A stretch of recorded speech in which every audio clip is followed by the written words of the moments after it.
Nunca en mi vida imaginé que una simple tarde pudiera convertirse en una escena que marcaría mi nombre, mi trabajo y hasta mi dignidad. Era un evento normal, casi rutinario, una reunión social de la empresa, música suave, luces cálidas, gente riendo con copas en la mano. Yo hablaba con una compañera sobre algo tan trivial como el menú cuando de pronto escuché un grito que rasgó el aire, como si alguien hubiese roto un vidrio invisible. ¡Tú!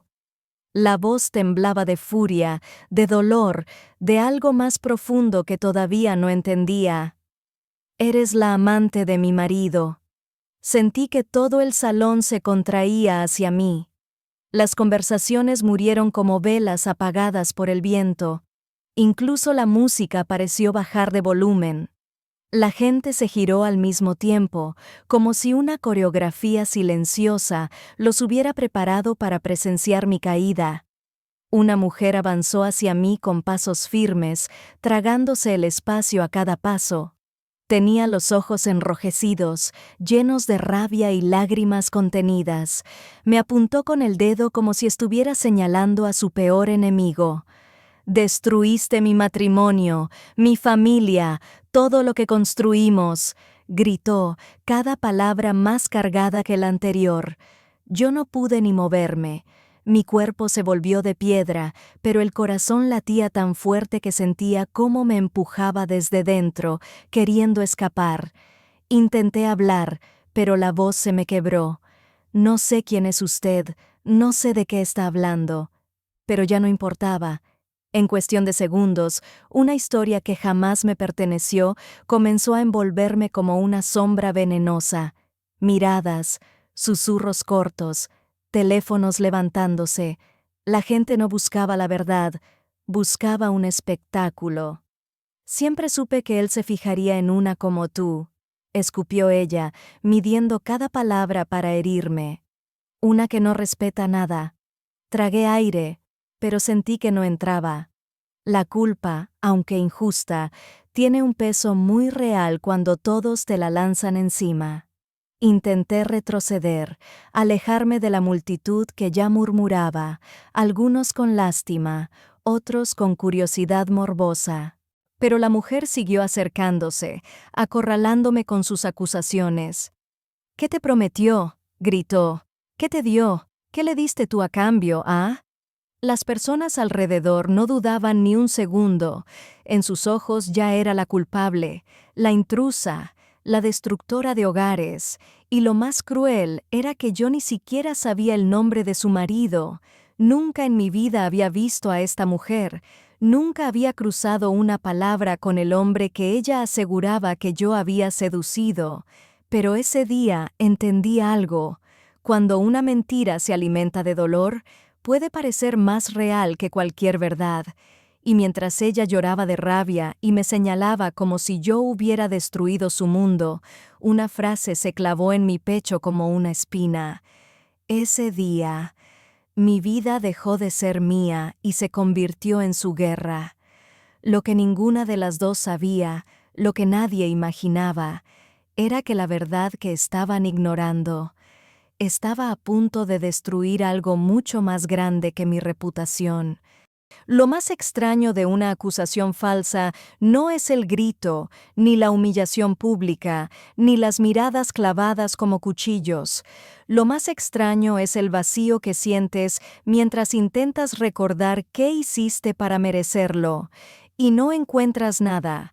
Aquel día, mientras la esposa del hombre me gritaba frente a todos, mi mente buscó desesperadamente cualquier detalle, cualquier gesto, cualquier frase que pudiera explicar por qué yo, una mujer que ni conocía a ese marido, estaba siendo crucificada como su amante. Y sin embargo, la respuesta era siempre la misma. No había nada. Nada más que una cadena de coincidencias retorcidas que alguien decidió convertir en historia. Todo empezó semanas antes, de la forma más banal posible. Ese hombre, un empleado de una empresa asociada, se acercó a mi mesa para pedir un documento. La secretaria no estaba y yo simplemente hice mi trabajo. Busqué el archivo, lo firmé y se lo entregué. Él sonrió más de lo necesario, sí, pero yo no le di importancia. En una oficina siempre existe alguien que confunde la educación con una oportunidad. Luego lo vi un par de veces por los pasillos. Una mirada rápida, un saludo cortés, nada más. Ni una conversación personal, ni un café, ni un intercambio que tuviera el más mínimo matiz romántico. Para mí, él era una sombra entre muchas, pero una sombra puede convertirse en un monstruo si alguien necesita uno. Un día, mientras pasaba junto a su escritorio, lo vi inclinarse hacia mí para pedirme un papel que se había extraviado. Fue un gesto torpe, casi innecesariamente cercano, y duró apenas unos segundos. Pero alguien, desde el fondo del pasillo, tomó una foto, un ángulo maldito, una apariencia falsa de complicidad, de cercanía, de algo que nunca existió.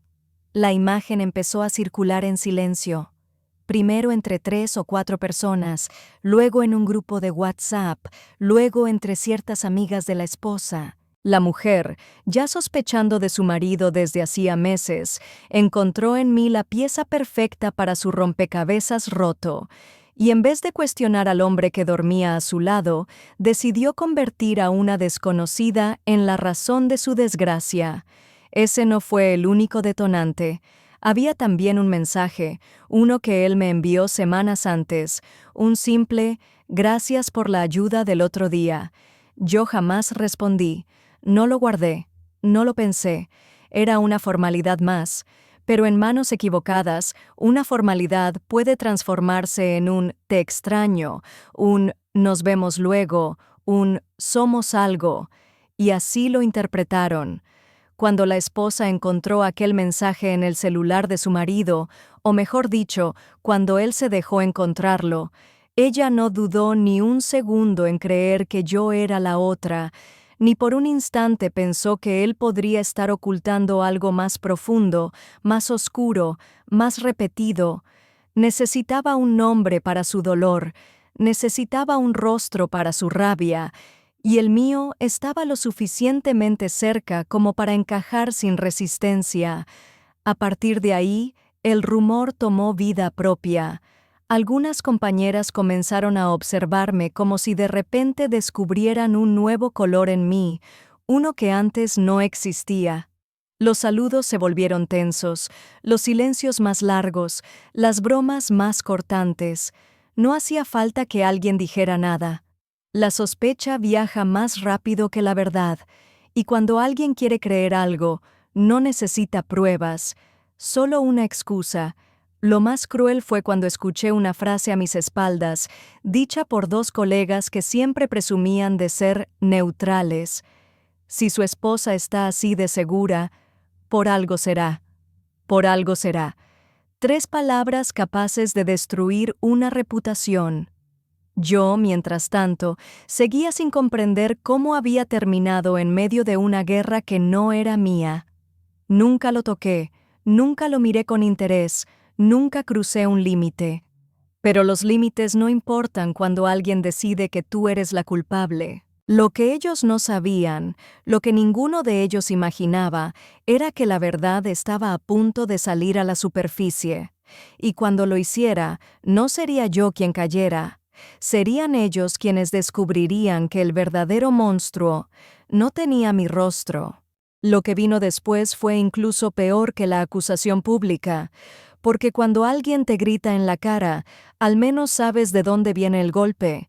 Lo verdaderamente devastador es cuando los golpes empiezan a llegar en silencio, disfrazados de miradas, de susurros, de correos que nunca llegan, de puertas que antes estaban abiertas y ahora se cierran sin hacer ruido.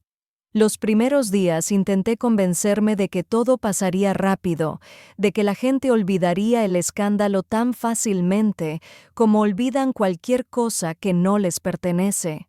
Pero no fue así. La historia creció como una mancha de tinta que nadie puede detener. De pronto, me di cuenta de que ya no era Marta, la compañera, sino Marta. Ya sabes, la de la historia con el casado. Esa frase, repetida con un tono cómplice y morboso, empezó a aparecer en rincones donde jamás había tenido presencia. En la oficina, las conversaciones se interrumpían apenas yo entraba. Compañeros con los que solía almorzar comenzaron a sentarse en otras mesas, fingiendo no haberme visto. Un par de amigas neutrales me escribieron mensajes fríos, diciéndome que preferían mantener distancia hasta que todo se aclarara. Aclarara. Como si yo fuera una tormenta sucia que necesitaba disiparse para que el sol regresara. Lo peor fue cuando fui llamada a la sala de reuniones por recursos humanos. Yo, inocente, creí que por fin alguien quería escuchar mi versión. Pero no. Me recibieron con caras tensas, esas expresiones blandas de quienes intentan parecer profesionales mientras disfrutan del espectáculo. Ha habido comentarios preocupantes, dijo una supervisora, y necesitamos saber si tu conducta ha puesto en riesgo la imagen de la empresa. Mi conducta, mi imagen. Nadie preguntó por pruebas, nadie preguntó por hechos. Nadie consideró siquiera la posibilidad de que yo estuviera siendo usada como chivo expiatorio de un matrimonio que se derrumbaba desde hace tiempo. Para ellos, la regla era simple: si hay un escándalo, alguien debe cargar con él, y es más fácil culpar a una mujer sola que confrontar a un hombre casado con contactos, reputación y poder. Mientras hablaban, yo sentí cómo algo dentro de mí se encogía, se rompía, se hacía pedazos. No por el rumor, no por la injusticia, sino por la facilidad con la que la gente descartaba mi valor. Años de trabajo impecable, de esfuerzo silencioso, de lealtad, todo reducido a una etiqueta que jamás me perteneció. Las redes sociales tampoco tardaron en mancharse con comentarios disfrazados de chistes, memes, insinuaciones, bromas de mal gusto, capturas anónimas del día del escándalo. Yo no había hecho nada, pero Internet no necesita hechos para devorar a alguien, solo necesita una historia atractiva. Y ahí estaba yo, la mujer perfecta para su narrativa, la amante, la rompehogares imaginaria, la culpable ideal. Una tarde, al llegar a casa, me encontré sentada en el sofá, sin poder quitarme el abrigo, sin poder mover las manos. Todo mi cuerpo temblaba. Sentí un nudo en la garganta que no sabía cómo desatar, y fue en ese momento, en ese silencio que parecía tragarse mi respiración, cuando tuve que enfrentar la verdad más cruel. No estaba perdiendo mi reputación, estaba perdiendo mi vida entera, estaba perdiendo la versión de mí misma que sabía quién era, y aún así, en algún rincón escondido de mi pecho, persistía una chispa diminuta, casi imperceptible, pero real. La certeza de que la verdad tenía peso y que cuando cayera, no caería sobre mí. La verdad no llega con ruido, no llega con un grito, ni con un aplauso, ni con un anuncio dramático. La verdad llega como una grieta, silenciosa, inevitable, expandiéndose hasta que todo lo que fue construido sobre mentiras empieza a desmoronarse. Eso fue exactamente lo que pasó. Una mañana, cuando ya había aprendido a caminar con la cabeza baja para evitar miradas, recibí un correo inesperado. No tenía asunto, no tenía firma, solo una frase y un archivo adjunto. La frase decía: «Creo que necesitas ver esto». Durante unos segundos pensé que era otra burla, otro ataque cobarde, pero algo en mi interior, quizá esa chispa que aún seguía viva, me obligó a abrir el archivo. Era un video, un fragmento corto, grabado con un celular, en el mismo evento donde la esposa me había acusado públicamente. Pero esta vez, la cámara no estaba enfocada en mí, estaba enfocada en su marido. En la grabación se veía claramente cómo él, minutos antes del escándalo, discutía violentamente con otra mujer, no conmigo, no una desconocida, con la misma amiga íntima de su esposa. Se veía cómo la mujer lloraba, cómo él le decía que dejara de exigirle más de lo acordado, cómo ella le respondía que estaba harta de esconderse, de ser la otra, de vivir en la sombra. Las palabras eran claras, nítidas, imposibles de interpretar mal. La amante nunca fui yo, la amante siempre había sido ella, y lo más cruel, y a la vez liberador, fue escuchar cómo él mismo, en un arranque de ira, admitía que había dejado que su esposa sospechara de mí porque le convenía. Ella no va a culpar a nadie más, decía él. Necesita un rostro para odiar. Mejor que sea alguien que no pueda hacerme daño. Alguien que no pueda hacerme daño. Ese era yo. Ese era mi papel en su historia. Un escudo humano para proteger sus mentiras. Sentí un temblor recorrerme el cuerpo.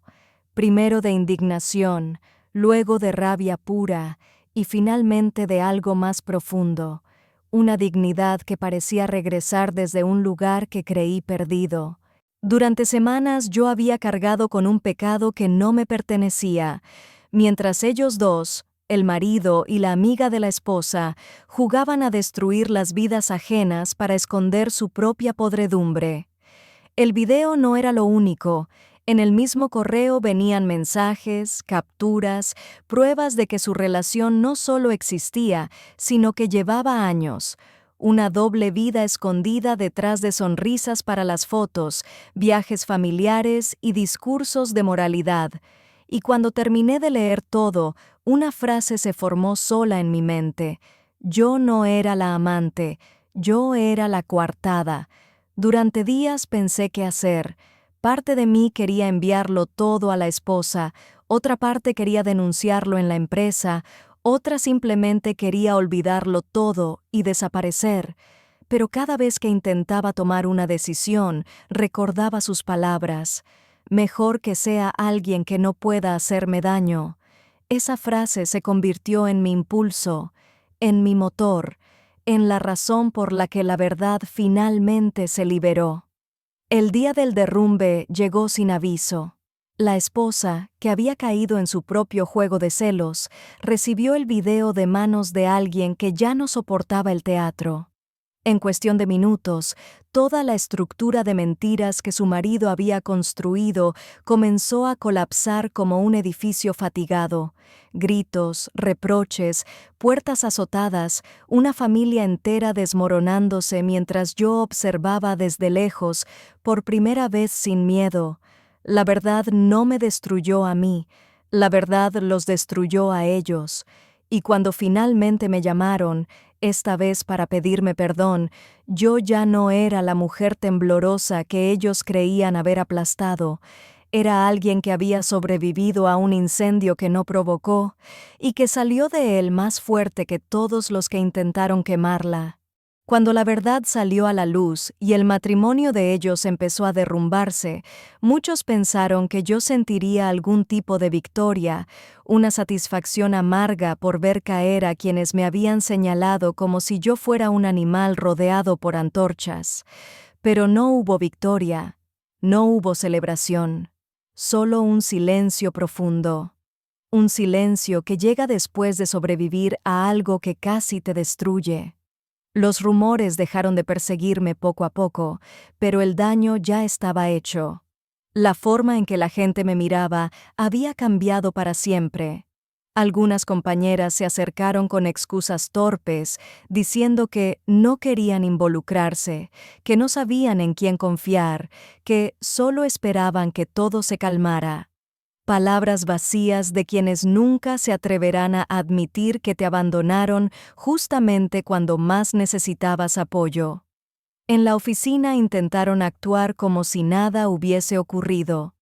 Recursos Humanos jamás pidió disculpas, solo enviaron un correo general recordando la importancia de evitar suposiciones dañinas. Para ellos, el escándalo había terminado. Para mí, no. Porque la herida más profunda no fue la acusación, fue descubrir cuán rápido la gente está dispuesta a destruirte para aliviar su propio miedo. Aún así, algo empezó a cambiar en mí. De pronto dejé de hablar en voz baja, dejé de evitar los pasillos, dejé de pedir permiso para existir. Era como si la verdad, esa verdad que no me defendieron cuando la necesitaba, se hubiera instalado dentro de mí como una columna vertebral nueva, más firme que la anterior. Comencé a reconstruir mis días desde lo más pequeño. Recuperé rutinas que había abandonado por ansiedad, levantarme temprano, preparar café sin prisa, escuchar música mientras me arreglaba. Volví a ponerme ropa que me hacía sentir segura, no invisible. Me inscribí en un curso que postergaba desde hacía años. Me permití hacer planes otra vez. Una noche, mientras caminaba hacia casa, me di cuenta de algo que no había podido ver en medio del caos. Yo no necesitaba limpiar mi nombre. Mi nombre siempre estuvo limpio. Lo que necesitaba era limpiar los restos del miedo que ellos habían tratado de dejar dentro de mí. Y en ese momento entendí que no había sido la víctima de un rumor. Había sido testigo y sobreviviente de la fragilidad humana de otros. Rehacerme no era un acto de orgullo, era un acto de libertad. El día en que ellos finalmente se separaron, la noticia llegó a mí como un eco distante.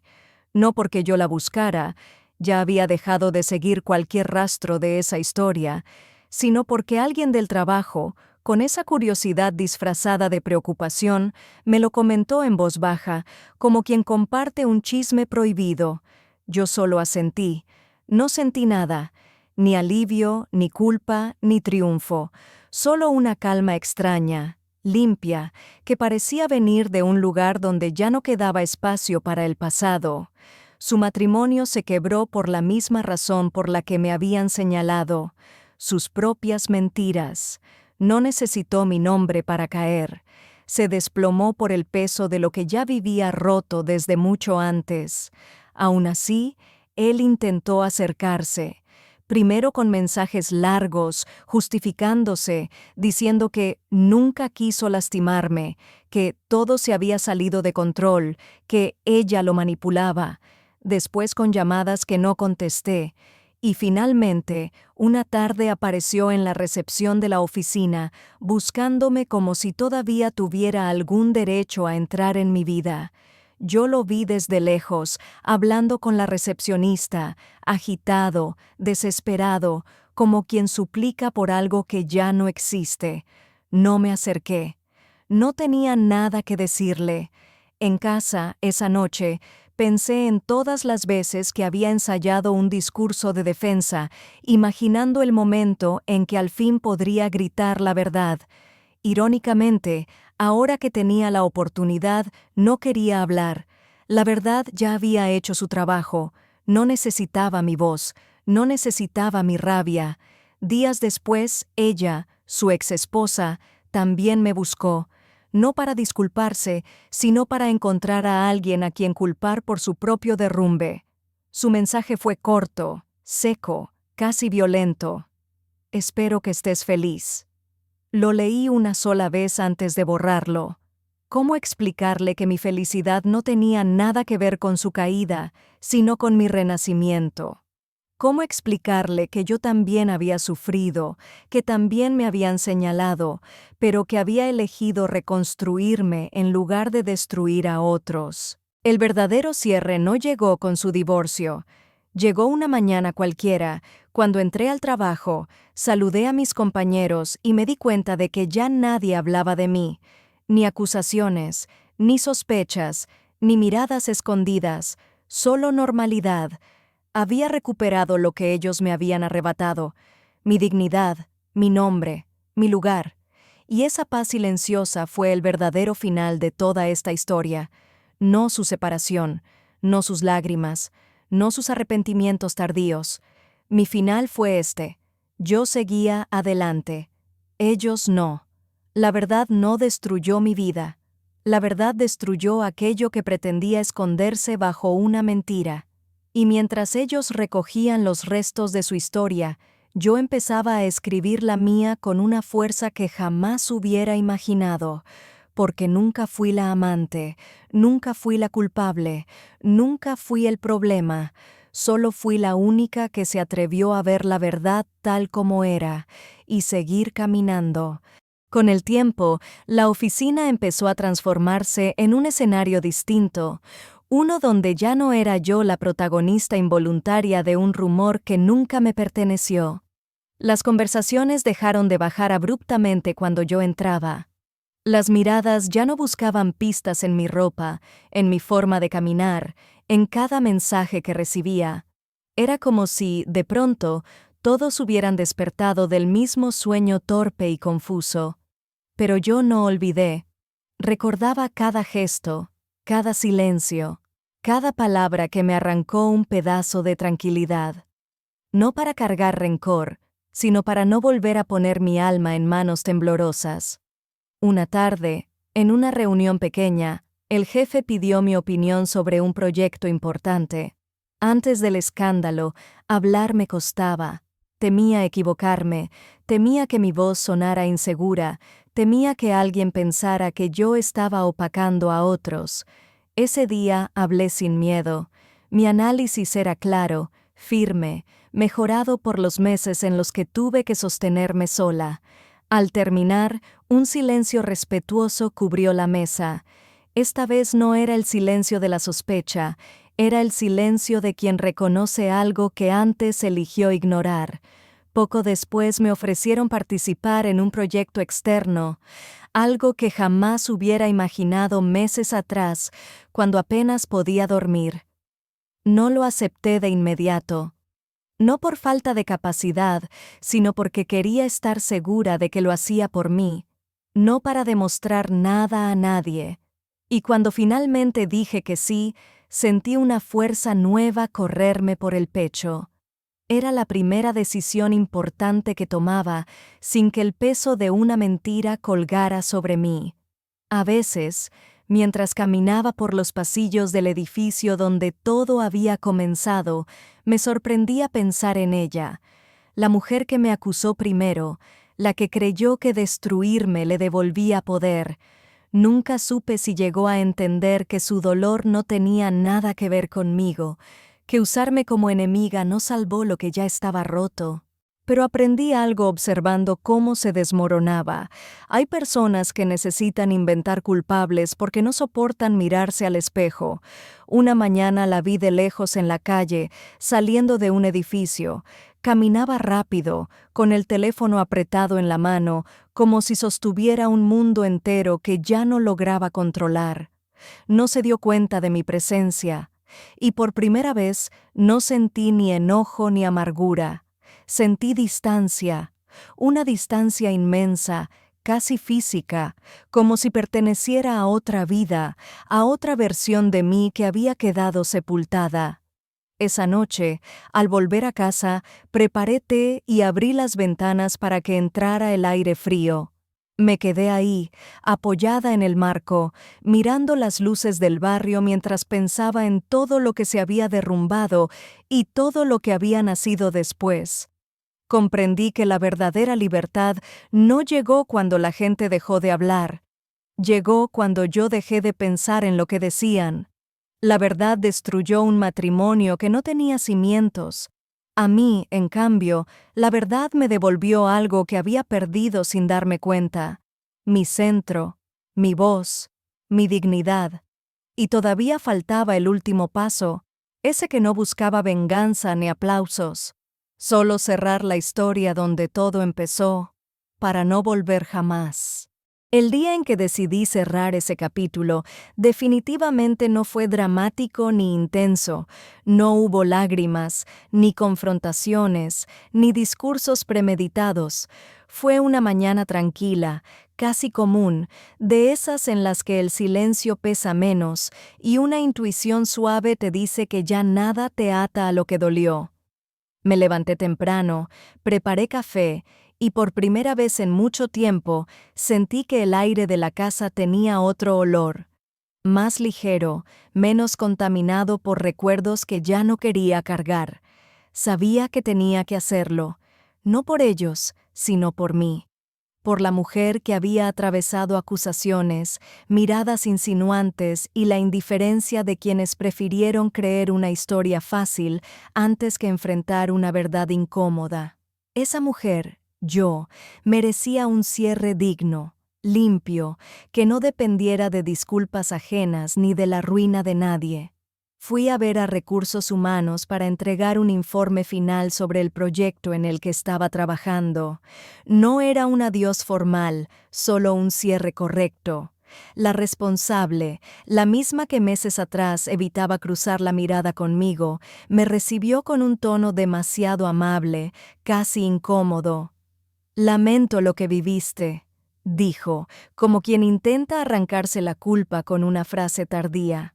Asentí, sin necesidad de prolongar algo que ya no tenía valor. Yo no estaba ahí para coleccionar disculpas, estaba ahí para liberar mi espacio. Luego, en la salida, me encontré con él. El hombre que había destruido su propio matrimonio buscando una excusa externa. Se quedó inmóvil al verme, como si la realidad lo golpeara de frente. Tenía el rostro cansado, los ojos rojos, un gesto que hablaba de noches sin dormir. «¿Podemos hablar?», preguntó. «No», respondí con calma. No había dureza, solo verdad. No teníamos nada que decirnos, él buscaba alivio, y yo había dejado de prestar mi alma como refugio. También la vi a ella. Su mirada estaba cargada de rabia, de confusión, de ese resentimiento que sienten quienes prefieren culpar a otra mujer antes que enfrentar su propia historia. No se acercó. Tal vez supo que ya no había espacio donde clavar otra herida. Esa distancia fue mi victoria más silenciosa. Salí del edificio con una ligereza que jamás imaginé recuperar. Caminé por la calle sin apurar el paso, sintiendo cómo cada respiración me devolvía un fragmento de vida que me habían arrebatado con palabras, suposiciones y mentiras. El sol caía en un ángulo cálido, dándole a todo un brillo casi simbólico, pero no era un renacer mágico, era algo más real, la sensación de que, después de tanto caos, había logrado conservarme entera. Esa tarde llegué a casa y abrí el correo con la confirmación que esperaba, la aceptación formal en el nuevo equipo al que me había postulado semanas antes, un lugar donde nadie conocía esa historia, donde yo no era la mujer acusada, la sospechosa, la víctima de un rumor. Era solo yo, mi trabajo, mi capacidad, mi nombre intacto. Me senté frente a la ventana, respiré profundo y entendí que ese era el verdadero final, no el divorcio de ellos, no las conversaciones en pasillos, no los silencios incómodos. El final era este. Yo estaba avanzando. Ellos seguían atrapados en la mentira que construyeron, y mientras la luz del atardecer entraba suave en la habitación, pensé por última vez en las palabras que me habían querido imponer: amante, culpable, amenaza.